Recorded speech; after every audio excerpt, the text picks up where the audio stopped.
Change of command. Welcome back. Change of command, that's a very interesting topic for sales, correct? Absolutely.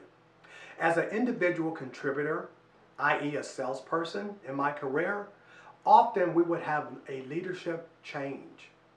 And I realized that at times that leadership change could be very distracting to me as a sales professional. And if you're not careful with this distraction, you can ultimately create some unwanted attention by your new leader. So here in this particular section, the goal is to give you tips to help you stay focused so you don't get distracted by what's going on around you. Because remember, as quota producing reps, the company is relying on you to meet and exceed your goal and objective month after month after month after month. It doesn't stop. Even when you're on vacation, you still have to meet your goal and objective. So here are a few tips. Number one, and I learned this from a gentleman by the name of Chuck. Chuck was a VP of our sales organization, and Chuck became my mentor. At that particular time, the company I was working for had a mentorship program, and they was doing a beta test, and I was one of the individuals that was chosen for this test, as well as Chuck. At that time in my career, my goal was to be a vice president of sales. So they thought they would actually have Chuck coach me and mentor me to prepare me for my future.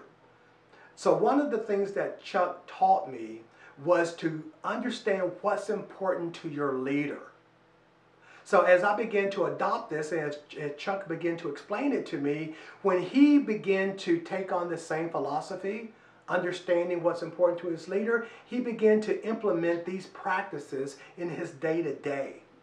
And I was able to do the exact same thing as a sales professional. I found out what was important to my sales leader, because chances are he was doing things that was important to his leader. And then she was doing things that was important to her leader, and vice versa, and on and on and on. And my point is that we're all was on the same treadmill. We're all heading the exact same direction as it pertains to the mission and the goal.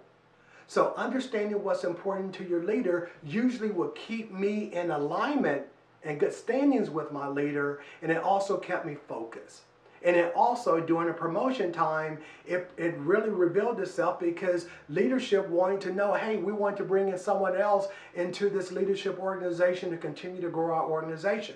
And sometimes people will complain, like, why are we selecting people from outside of the industries or outside of the organization? Sometimes that happens because the folks that they have currently in the organization are not in alignment. They're complaining about everything. So what I've learned is to align myself with the leader, implement those practices into my day-to-day, and it has proven to be successful for me time and time and time again. Ask how you can help. So it's amazing during the Christmas time that everyone loves to give. And just imagine the feeling that's connected to that when we give of ourselves.